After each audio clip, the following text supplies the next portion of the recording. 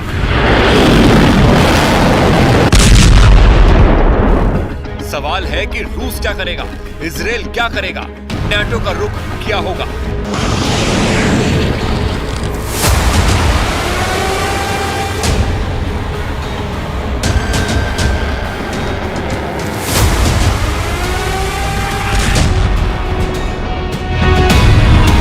Iran पर इल्जाम इसलिए लग रहा है क्योंकि ईरान से जिस मिलिशिया गुट ने इस हमले की जिम्मेदारी ली है उसको ईरान का पूरा समर्थन है।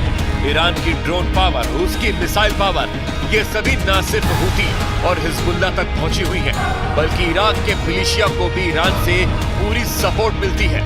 पूरे पश्चिम एशिया में यही बात ईरान की सबसे बड़ी ताकत है।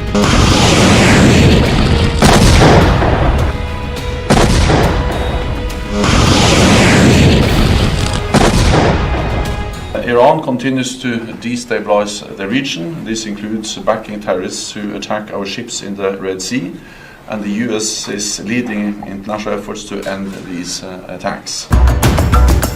अमेरिका के रक्षा मंत्री लॉयड ऑस्टिन ने ये बात नेटो के महासचिव से मुलाकात के दौरान कही थी। यानी अमेरिका अब रूस और ईरान समेत कई खतरों को लेकर एक बड़े गुट के साथ बात कर रहा है। ऐसे में सवाल है कि अगर अमेरिका ने ईरान के खिलाफ बड़ी गुटबाजी शुरू कर दी तो इसका अंजाम क्या होगा। कतर के प्रधानमंत्री ने आगाह किया है कि गाजा से शुरू हुआ युद्ध पूरे पश्चिम एशिया को जला सकता है।